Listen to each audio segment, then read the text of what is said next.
जो भगवान की सेवा करेगा वो प्रशंसनीय का पात्र है। अब सेवा की सुंदरता क्या होती है इसको समझो ध्यान से। सारी सेवा एक प्रकार की नहीं होती, उसके पीछे कारण क्या है वो मुख्य है।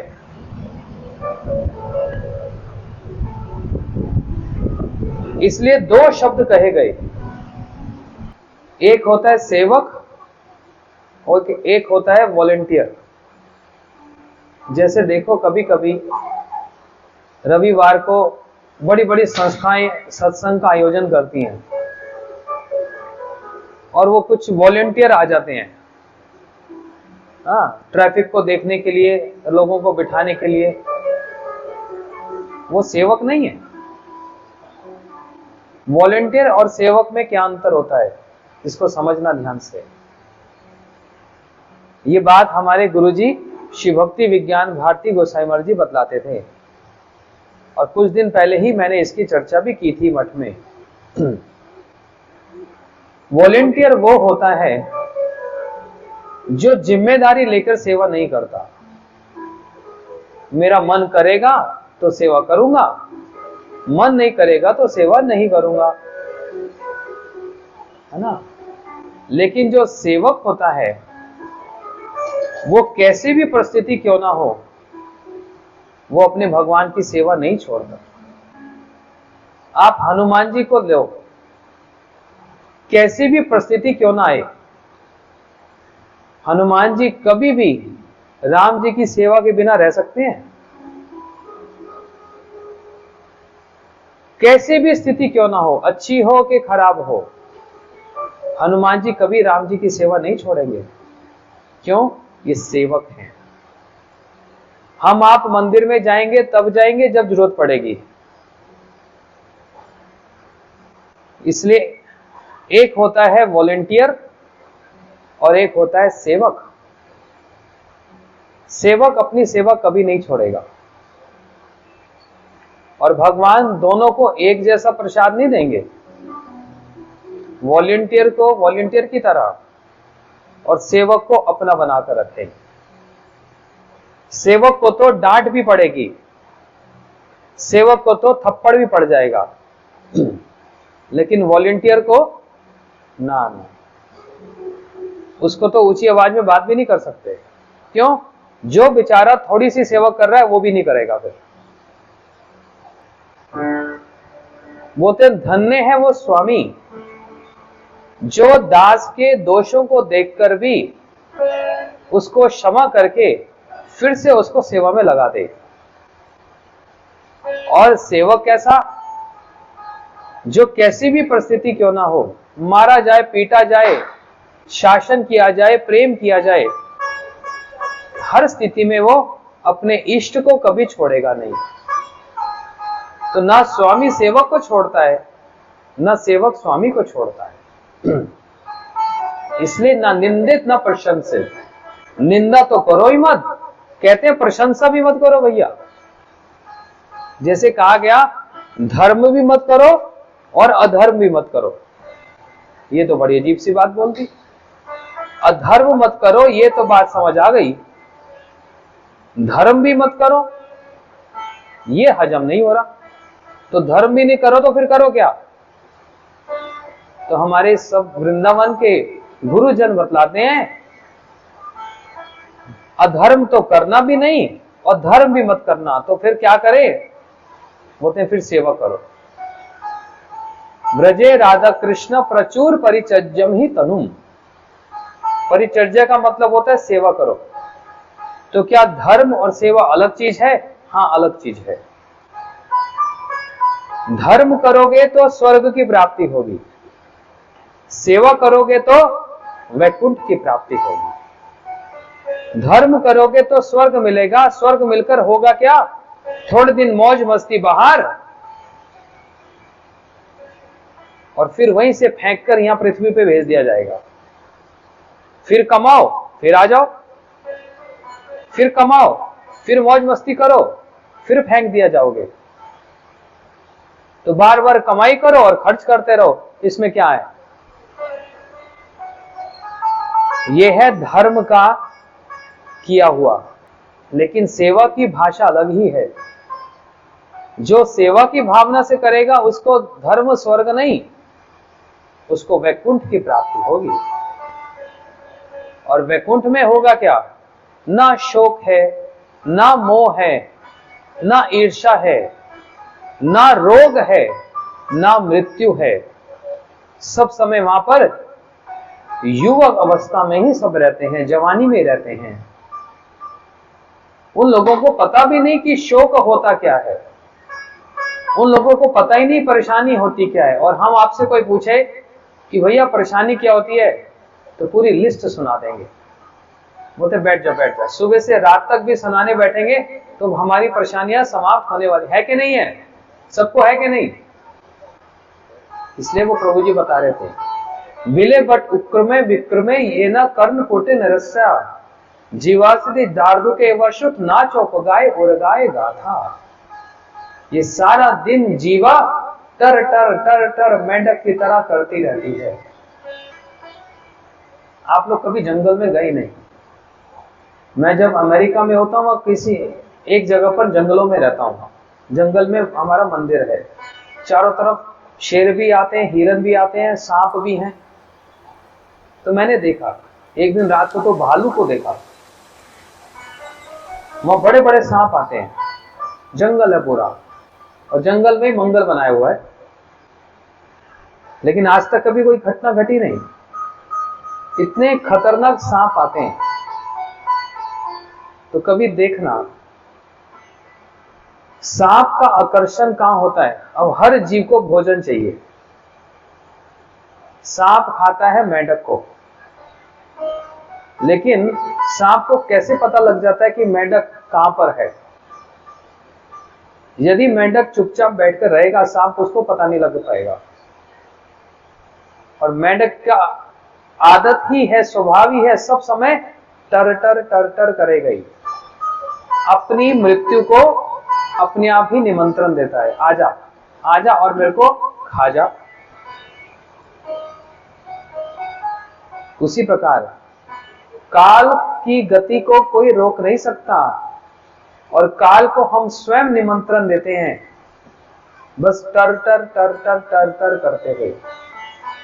वो टर टर होती है जीव से, हाँ, उसी जीव से हम भगवान की निकटता को सेवा के द्वारा प्राप्त कर सकते हैं।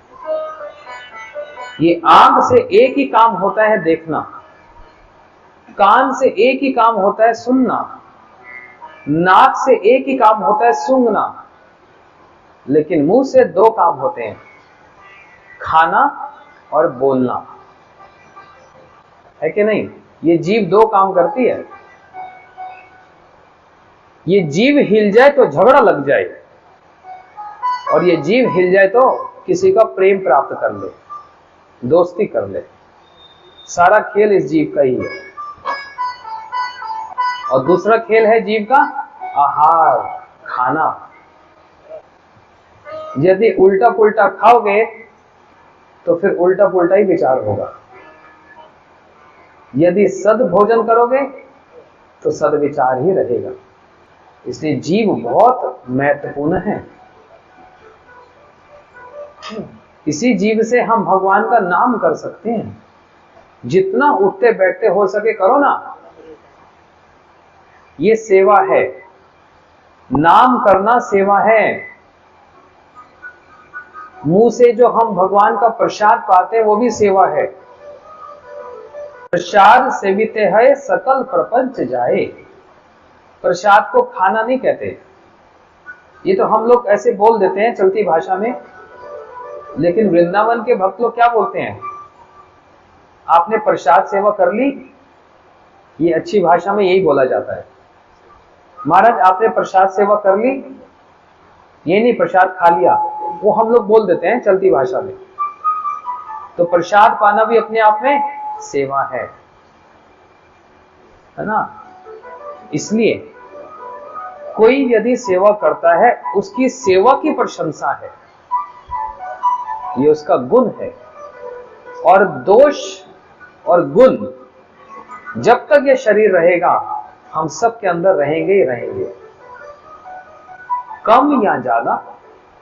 अंतर इतना है, मेरे अंदर कोई अलग दोष होगा, आपके अंदर अलग होगा। हो सकता है एक जैसे ना हो सकता है मेरे अंदर 20% हो, आपके अंदर 80 हो, या मेरे अंदर 80 हो, आपके 20% हो। यदि हमारे में दोष नहीं, हम तो संसार से ऊपर उठ गए, लेकिन क्योंकि हम संसार में हैं तो दोष तो हम सब में है, और गुण भी है हमारे सब में। यहां तक बताया एक बेकार से बेकार व्यक्ति के अंदर भी एक गुण तो जरूर होता है। जैसे इंग्लिश में कहावत कही गई है, उसको हिंदी में बतलाता हूं। एक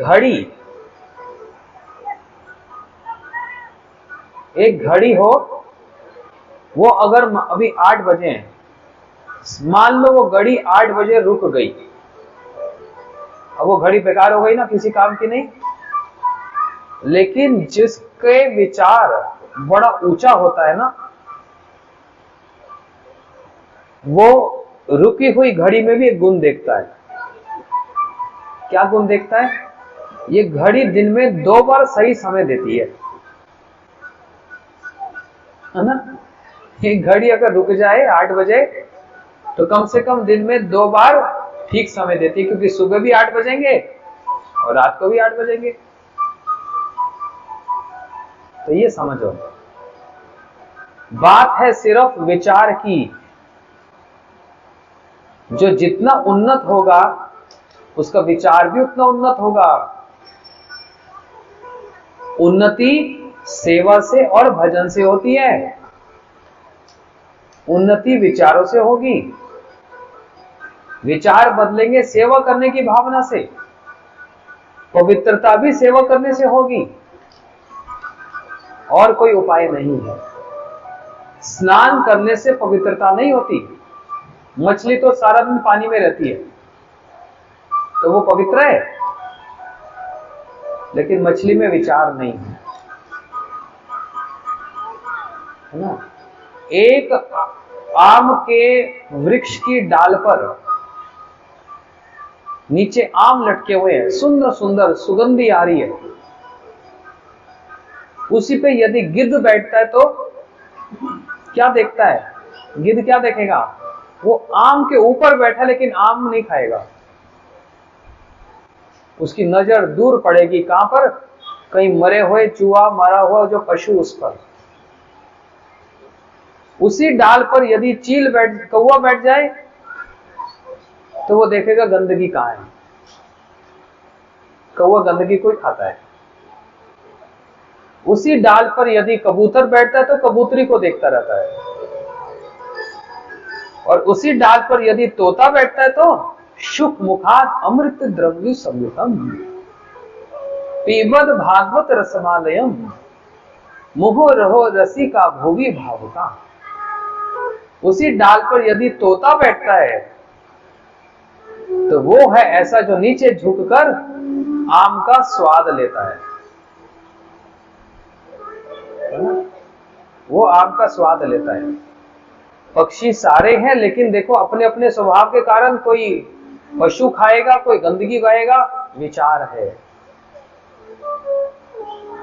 ये विचार है।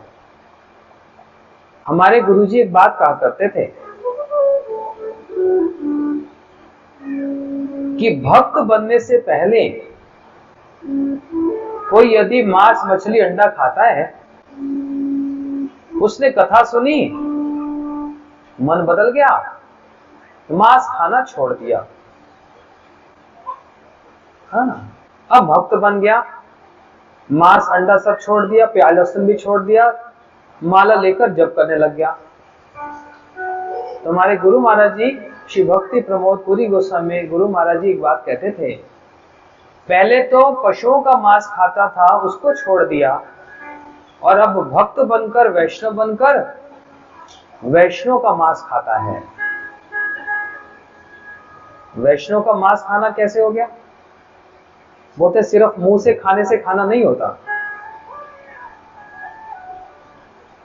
सिर्फ मुंह से खाना खाना नहीं होता, आंखों से भी खाया जाता है। अभी हरिदेव जी अजामिल की कथा सुना रहे थे। अजामिल ने वो जो एक दृश्य देखा था, एक शिकारी और वैश्य को विपरीत परिस्थिति में जो देखा था, उसने वो दृश्य अपनी आंखों से खा लिया और आंखों से खाकर उसको बसाकर अपने मन में घर कर लिया। इसलिए मुंह से खाना खाना तो होता ही है, आंखों से भी खाना होता है। ध्यान से सुनो, पहले तो पशुओं का मांस खाते थे, लेकिन भक्त बनने के बाद वैष्णव का मांस खाया जा रहा है। वो कैसे? यदि मैं किसी वैष्णव की, किसी भक्त की निंदा करूंगा तो उसका खून जलेगा कि नहीं जलेगा? और उसका कारण कौन बना? मैं बना। और जब कारण बना तो मैंने उसका मांस खा लिया। सिर्फ मुंह से नहीं खाया, उसकी निंदा करके, उसको अपराध करके मैंने उसका मांस खा लिया। और यही कारण से हमारी भक्ति में, नाम में कोई रुचि नहीं होती, कभी उन्नति हो ही नहीं सकती। हमारे गुरु महाराज जी बोलते थे, इसलिए कहा न करे निंदा, किसी की निंदा न करके बस कृष्ण कृष्ण बोलो। इतना समय नहीं है कि इसी कामों में पड़े रहे, इतना समय कहां है? सेवा की रुचि जाग जाए, सेवा करने की इच्छा जाग जाए, यही भगवान से प्रार्थना की जाती है। प्रभु मैं तो अभी सेवा कर ही नहीं पाता। देखो, एक बहुत बड़ी संस्था है, आपने सुना इस्कॉन, है ना? उनके जो संस्थापक आचार्य श्री भक्ति वेदांत स्वामी प्रभुपाद जी, सारा विश्व उनको जानता है। देखो, सारा विश्व जानता है, कोने कोने में भी। जब इतना उनका प्रचार हो गया चारों ओर, सैकड़ों मंदिर बन गए, हजारों भक्त बन गए, कहां से आए? तो उनकी जब प्रशंसा हो रही थी चारों तरफ, उनके गुरु भाई भी उनकी प्रशंसा कर रहे थे, तो देखो उन्होंने वो बात बताई, एक जो आदर्श एक आचार्य बतलाते हैं, एक आदर्श आचार्य। उन्होंने हाथ जोड़कर कहा, जो व्यक्ति ये सोचे कि मैंने सेवा कर ली भगवान की, उससे बढ़कर मूर्ख कोई नहीं होता। अपने लिए कह रहे हैं, मैं ये सेवा मैंने नहीं की, मैं भगवान का बड़ा धन्यवाद करता हूं, उन्होंने इस अधम को, इस पतित को चुन लिया इस सेवा करने, क्योंकि उन्होंने मेरे को चुना है, मेरा चयन किया, उनकी शक्ति से ही प्रचार हुआ। आध्यात्मिक जगत में जो भी उपलब्धि किसी को होती है, भले वो ब्रह्मचारी हो, गृहस्थ हो, सन्यासी, वानप्रस्थी, कोई भी क्यों ना हो, जो भी उन्नति होगी विचारों की, नाम करने की, सेवा करने की, उस उन्नति के पीछे यदि कोई ये कहे कि मैंने अपने बल पर उन्नति कर ली, उससे बढ़कर मूर्ख कोई नहीं होगा। संसारिक जगत में हो सकता है एक बच्चा रात को पढ़े, बहुत मेहनत करे, इंजीनियर, डॉक्टर और आईएएस बन जाए,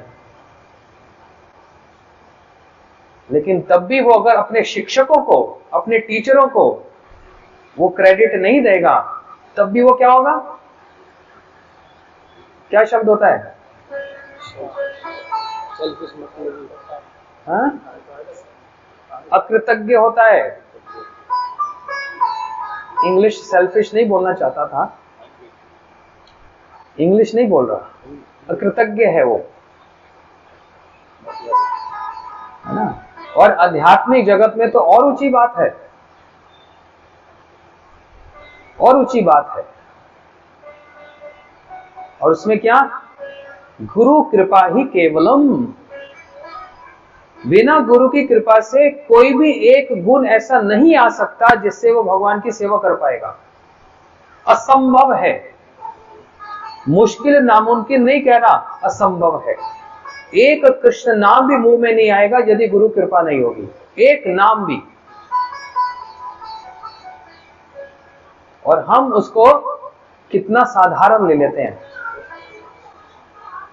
आध्यात्मिक जगत में गुरु कृपा ही केवलम, इस नियम को हमेशा अपने मस्तक में रखना। मुखम करोति वाचालम पंगुल लंगे ते गिरिम। एक गूंगा व्यक्ति भी बोलने लग जाता है और एक लंगड़ा भी पर्वतों को पार करने लग जाता है। मैं अभिमान नहीं कर रहा, ठाकुर जी विराजमान है, झूठ नहीं कह रहा, और ये कहना उचित भी नहीं है। फिर भी कभी कभी बाध्य होकर बात कहनी चाहिए, कहनी पड़ती है। मेरा कभी भी समर्थ नहीं था कि मैं 5 मिनट किसी को कथा सुना सकूं।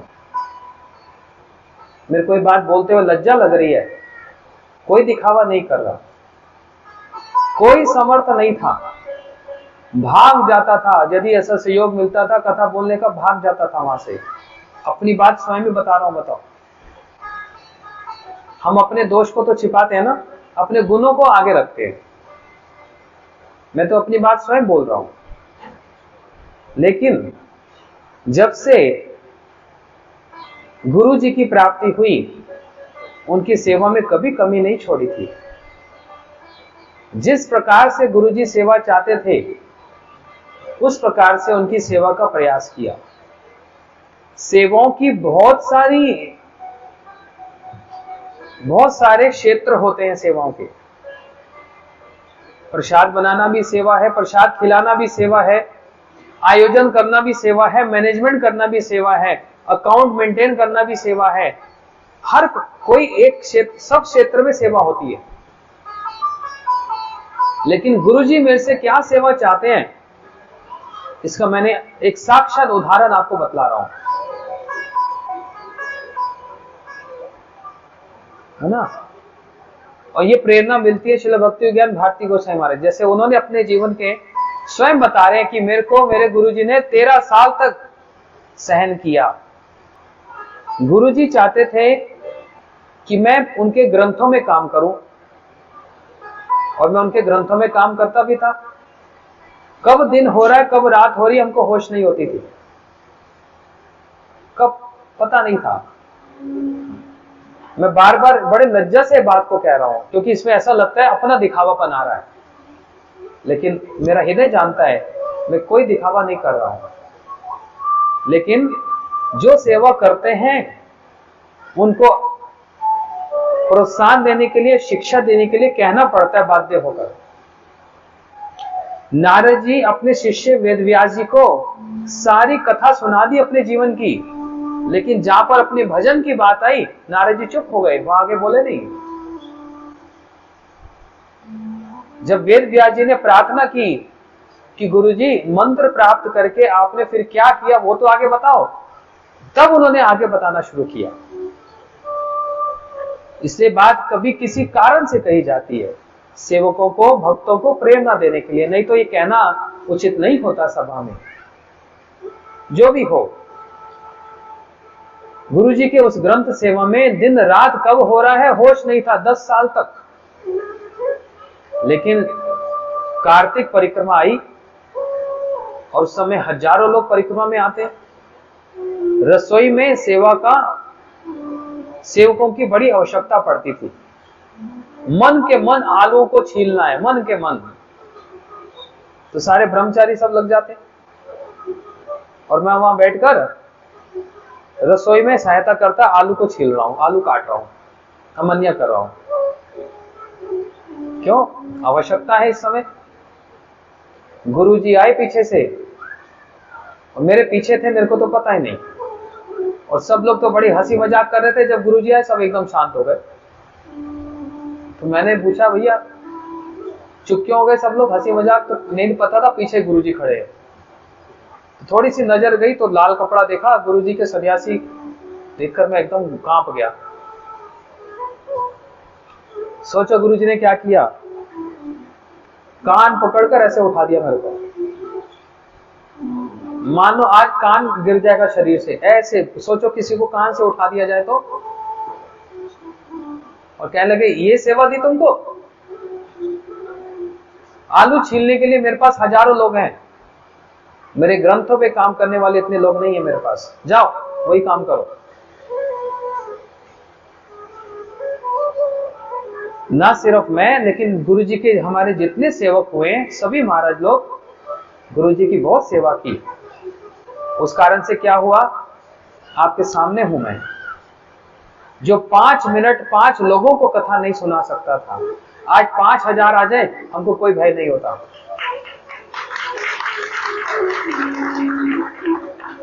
क्यों?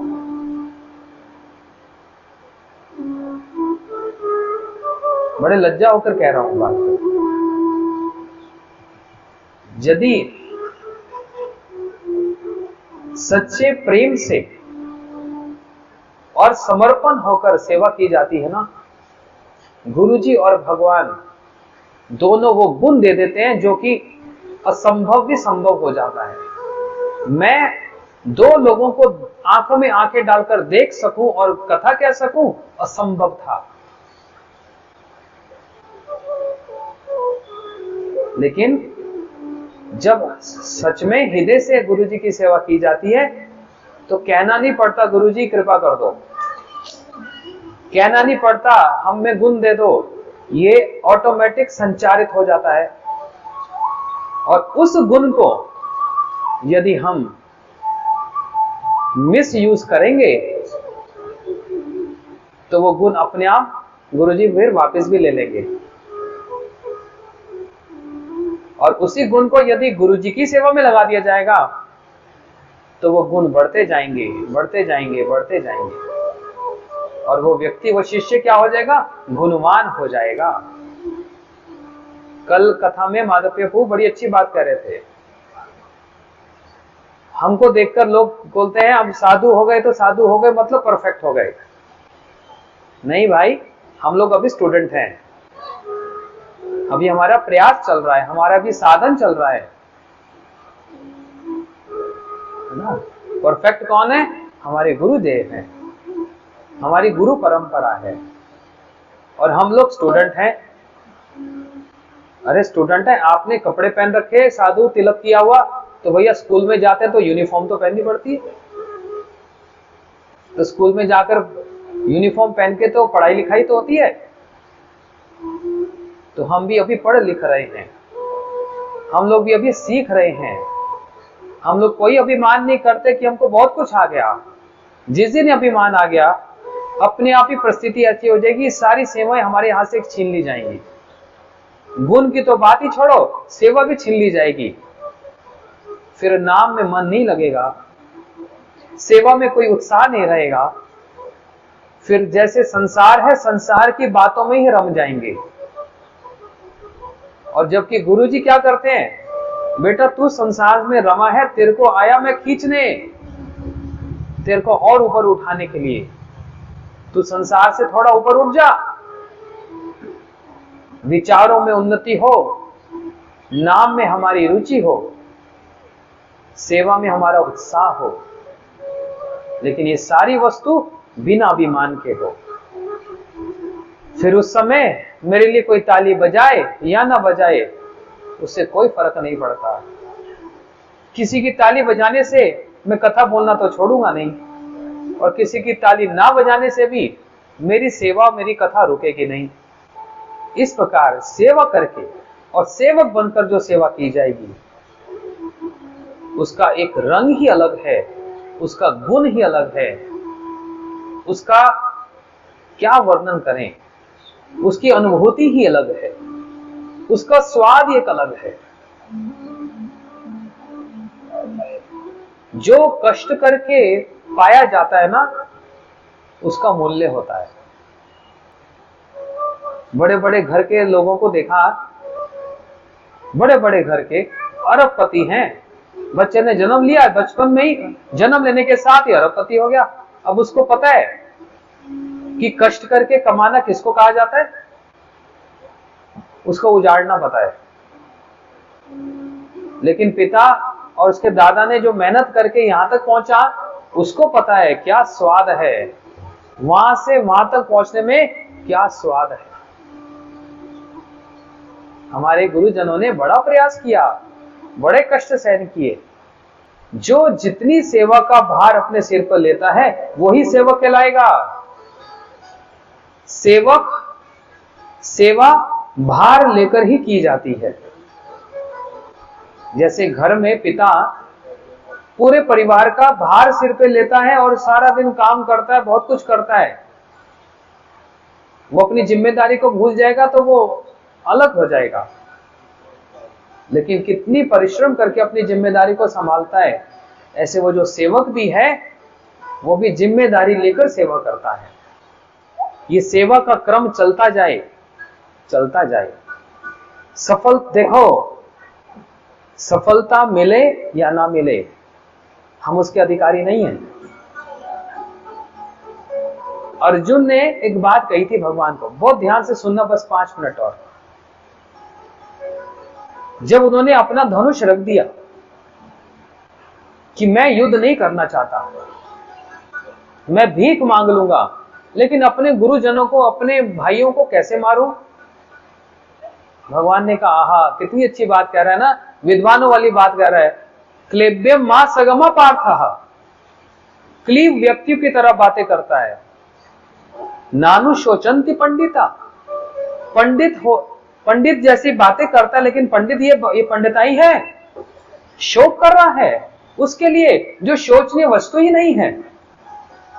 तो भगवान ने जब गीता अभी आरंभ ही कही, अर्जुन ने कहा, कृष्ण मैं युद्ध नहीं जीतना चाहता, ऐसे कुछ कहा, श्लोक याद नहीं आ रहा। भगवान ने कहा, पार्थ रुको रुको रुको, तुमको किसने कहा? अभी युद्ध तो आरंभ हुआ नहीं, मतलब हो रहा है अभी। तुमको किसने कहा तुम युद्ध जीत जाओगे? तुरंत टोक दिया वहीं पर। तुमको किसने कहा तुम जीत जाओगे? ये सफलता विफलता ये तो तुम्हारे हाथ में नहीं है। तो भगवान कह रहे, कर्मण्यधिकारस्तु मां फलेषु कदाचन, तुम कर्म कर, फल में तो तेरा अधिकार नहीं है, फल तो मैं दूंगा। कर्म में तेरा अधिकार है तो सेवा में तेरा अधिकार है, सफलता मिले या ना मिले वो तो मैं देखूंगा। तुम कौन होता है देखने वाला? तुम कौन होता है देखने वाला? यदि सफलता मिलती है तो हमारे गुरुजन सारी सफलता का श्रेय, क्रेडिट भगवान को देते हैं। जैसे अभी मैंने उदाहरण बताया प्रभुपाद जी का, कि भगवान ने मेरे को चुना इस सेवा के लिए। भगवान तो किसी को भी चुन लेते। शक्ति कौन दे रहा है? वो दे रहे हैं, उनकी शक्ति से सारा काम हो रहा है। तो भगवान तो किसी को चुन लेते, मेरे को चुन लिया, ये तो उनका बड़प्पन है। ये उन्होंने अपने हृदय से, अपने सच्चे हृदय से बात को कहा, उन्होंने मेरे को चुना है इस सेवा के लिए। कितनी बड़ी बात है, साधारण बात नहीं है, बहुत ग्रेविटी है इस बात में। लेकिन वही प्रभुपाद जी उस सफलता से पहले उनका जीवन काल देखो तो कैसा है। कहीं पर सफलता नहीं मिल रही थी। प्रचार को तो छोड़ो, अपने घर में ही सफलता नहीं मिल रही। ये तो साक्षात जीता जाता उदाहरण हमारे सामने। हम तो बहुत ऊंची ऊंची पुरानी लोगों की बातें तो कर ही नहीं रहे, यह भी कुछ समय पहले की बात है। कितनी बार बिजनेस करना चाहा दवाइयों का, इधर दुकान लगाओ, उधर फैक्ट्री लगाओ, सब समय फेल फेल फेल फेल, कहीं सफलता नहीं मिलती। फिर संन्यास लिया, प्रचार, झांसी में प्रचार किया, आगरा में प्रचार किया, इधर उधर प्रचार किया, कोई सफलता नहीं मिली। बड़ा प्रयास किया, अमेरिका चले गए। अमेरिका जब गए तो जाने वहां भूमि में चरण रखते ही सफल हो गए। आप लोग एक फिल्म है वो देखना, उनका नाम ही प्रभुपाद है, वो देखोगे रो पड़ोगे। कठोर से कठोर हृदय भी रो पड़ेगा। एक तो ऐसा दृश्य है वहां पर जिसको सुन कहना भी कठिन है, सुनकर तो पाषाण हृदय भी रो पड़ेगा। जब वहां पर अमेरिका में कहीं पर रहने का कोई स्थान नहीं था, कौन घर में रखेगा ये भी पता नहीं था, कोई होश नहीं थी, कोई स्थान रहने का नहीं, कोई रखने वाला नहीं। ऐसी गलियों में पड़े रहते। सर्दी में -2 डिग्री टेम्परेचर हो जाता है वहां का, न्यूयॉर्क का, इतनी ठंड पड़ती है। एक किसी व्यक्ति ने अपने घर का एक कोना दिया, कोना मतलब इतना ही जितना एक सोफा होता है ना, इतना ही कोना, बस यहीं पर रहो। तब भी उन्होंने उनका धन्यवाद दिया, चलो एक सिर के ऊपर छत तो मिली। लेकिन वो व्यक्ति था शराबी। लेकिन ये क्या करते, कहां जाएं, किसी ने तो कोई स्थान दिया, और क्यों रहना है, क्यों आए, अपने गुरुजी की सेवा की जिम्मेदारी मस्तक पर लेकर आए। प्राण को हथेली पे रखकर गुरुजी की सेवा, ये हमारे गुरुजी कहते थे। जब तक वो स्थिति नहीं आएगी कि प्राणों को हथेली में रखकर गुरुजी की सेवा नहीं करोगे, तब तक ना गुरु से प्रेम होगा, ना सेवा से प्रेम होगा, ना भगवान से प्रेम होगा। सिर्फ मुंह से बातें बोली जाएंगी बस। प्राणों को हथेली में रखकर सेवा। वो शराबी था। एक दिन रात को इतनी शराब पीकर आया, इतनी पीकर आया, होश ही नहीं है, विचार ही नहीं है। कल तक मैं इनको स्थान दिया था साधु समझकर, लेकिन आज होश नहीं। उस स्थिति में आकर उनको लातों पे लाते मारता चला गया, निकल यहां से, निकल यहां से। लाते मारी प्रभुपाद जी को, और उन्होंने सहन की, और वो स्थान छोड़कर चले गए। बोलते ये उचित नहीं है, इसका अपराध बन जाएगा। मैं तो लात सहन कर लूंगा, क्योंकि मेरे को तो गुरु की सेवा करनी है। मैं वॉलंटियर बनने नहीं आया, मैं तो यहाँ सेवक बनकर आया हूं। मेरे सिर पे तो जिम्मेदारी है। मैं तो किसी हालत में जिम्मेदारी छोड़ नहीं सकता, किसी हालत में जिम्मेदारी नहीं छोड़ूंगा। खाने को मिले या ना मिले, स्थान मिले ना मिले, ये दिखाया, किसी परिस्थिति में नहीं छोड़नी। उस स्थान को इसलिए छोड़ दिया कि कहीं भगवान इस पर रुष्ट ना हो जाएं। जो साधु को लातों से मारेगा, भगवान उसका क्या करेंगे जानते हो? उसका अपराध ना बने, छोड़कर चले गए वहां से। कहां रहेंगे ये पता नहीं, लेकिन कभी अपनी गुरु सेवा को छोड़ा नहीं। प्रचार कितना कीर्तन कथा किया, कोई सक्सेस ही नहीं है, कहीं सफलता नहीं है। तब एक दिन हाथ जोड़कर कहा, हे कृष्ण, मैं ये नहीं जानता आप मुझको यहां पर क्यों लाए हो, लेकिन लाए हो तो कोई कारण तो जरूर होगा, और जब कारण है तो फिर वो कारण प्रकट भी कर दो। एक स्थिति तो यहां तक आ गई थी, प्रभुपाद जी कह रहे थे मैं तो बस वापस जा रहा हूं भारत, अब मेरे से और नहीं होगा। इस मलेच्छों के बीच में, इन नशेड़ियों के बीच में, इन नंगे लोगों के बीच में मेरे को कहां फंसा दिया आपने। मैं कहां रहता था, वृंदावन में। सुबह सुबह ब्रह्म मुहूर्त में घंटियां सुनने को मिलती थी, आरतियों का शब्द कान में आता था, भागवत की कथा, राधे का नाम, हरि नाम, परिक्रमा। अरे ये साधु का ऐश्वर्य है। इसलिए वो यदि वृंदावन छोड़कर इधर उधर जाते हैं, हमारे घरों में हमारे पास खाने के लिए नहीं आते, उनके पास खाने की कमी नहीं है, ये उनका त्याग है।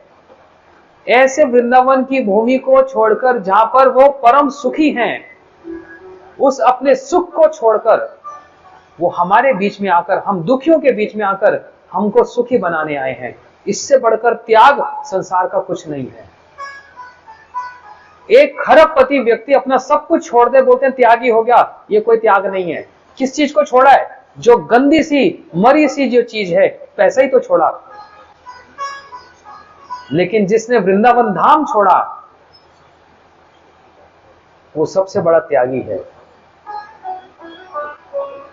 उनके त्याग को पहचानो, उनके त्याग को प्रणाम करो, उनकी बात को प्रणाम करो। वो हमारे लिए इतने बड़े त्याग को करके आए हैं, उनको क्या जरूरत पड़ी है? वहीं पर बैठकर भजन करते, कितने सुख में रहते हैं, लेकिन सारे सुखों को त्यागते हैं। किस लिए? अपने गुरु जी की सेवा को मस्तक पे धारण करने के लिए।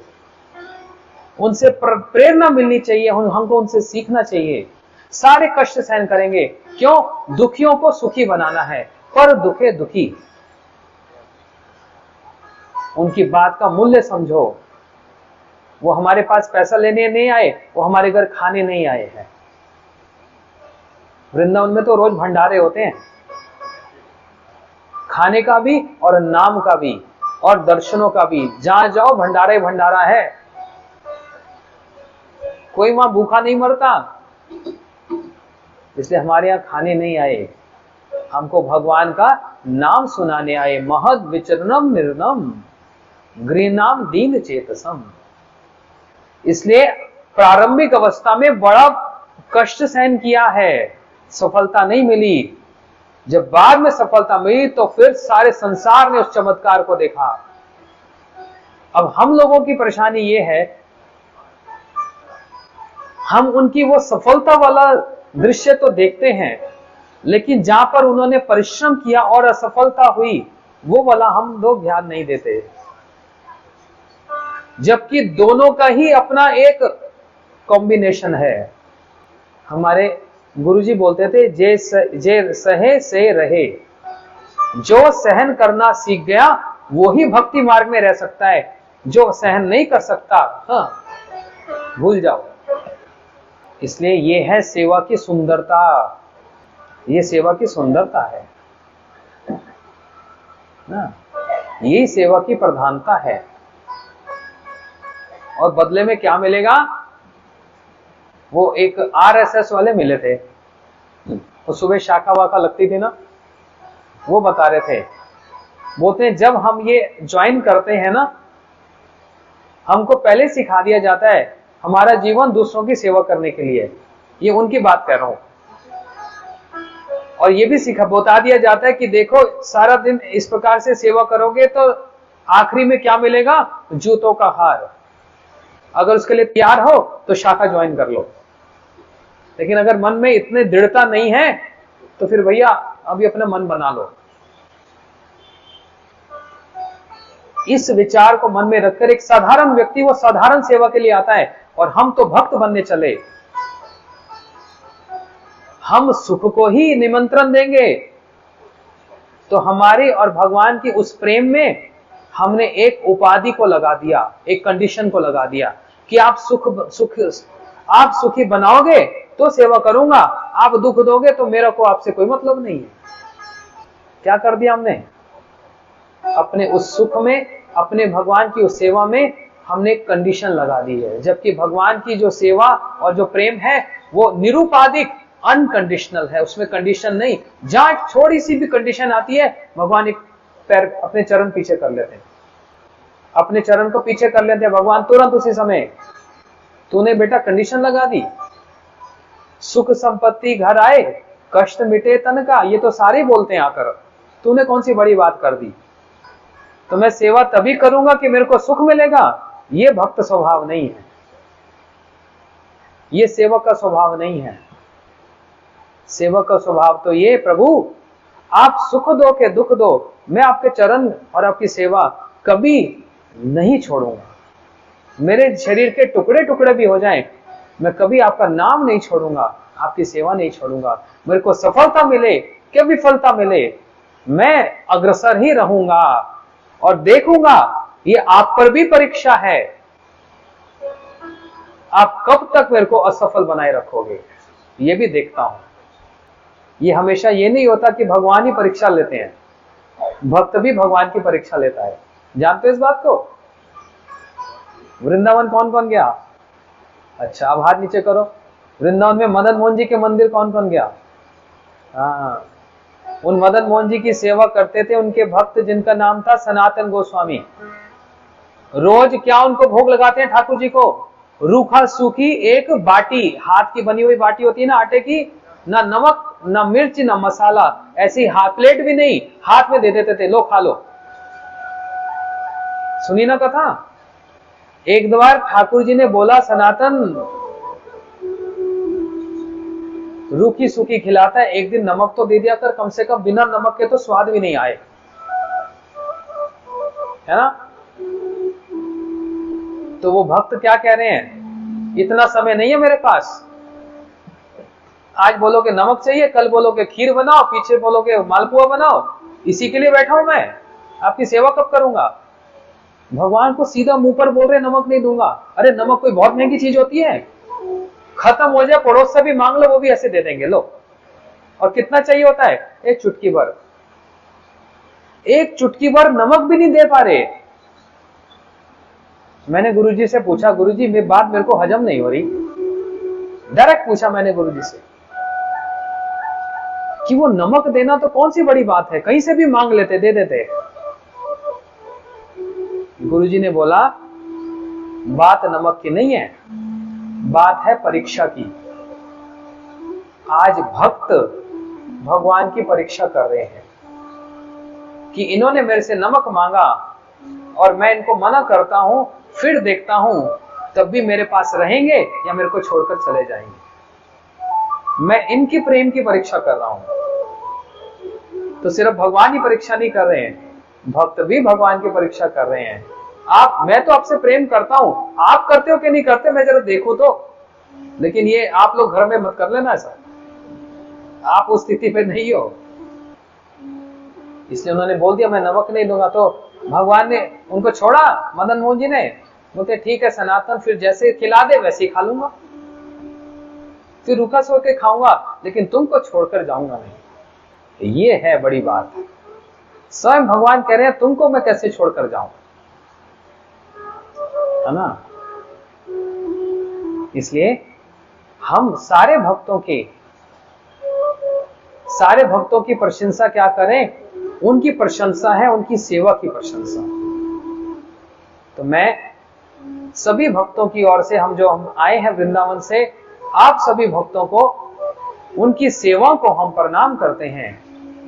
आप कितना कष्ट करके अंबाला में इस क्षेत्र में प्रचार को जैसे तैसे बनाए रखे हैं, उन सभी भक्तों को जो इस यज्ञ में आहुति डालते हैं, उन सबको ही वो प्रशंसनीय के पात्र हैं। उनको गुरुजी भगवान प्रचुर भक्ति दें और बहुत सेवा दें।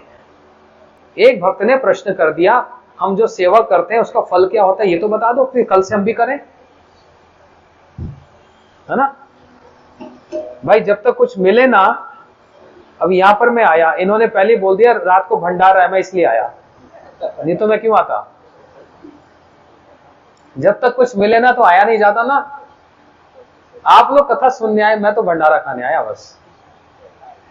तो हर बात कुछ लेने की होती है। तो किसी ने पूछ लिया कथा सुनने के बाद कि महाराज जी सेवा करने के बाद मिलेगा क्या, पहले ये तो बता दो, फिर हम कल सोचते हैं। मैंने कहा भैया सेवा का फल क्या है, क्या सेवा का फल सेवा ही है। सेवा का फल और सेवा मिलेगी, फिर और सेवा मिलेगी, फिर और जिम्मेदारी मिलेगी, फिर और जिम्मेदारी मिलेगी। बस ऐसे करते करते करते ये भगवान का ये तरीका है, इसको बस लगाकर और लगाकर और लगाकर लगाते लगाते 100% जब लग जाएगा तो आजा फिर कहां, मुझे चरणों से लगा दे, भगवान के चरणों तक पहुंच जाएगा। अभी तो नहीं पहुंच पा रहे ना, ये बात। बोलो श्री जगन्नाथ भगवान की, श्री बलदेव सुभद्रा सुदर्शन चक्र जी की, आवाज कम आ रही है। बोलो श्री गुरु महाराज जी की। एक बार जोर से हरे कृष्णा बोल दो। हरे कृष्णा कृष्णा कृष्णा हरे हरे, हरे राम राम राम हरे। बोलो वृंदावन बिहारी लाल की।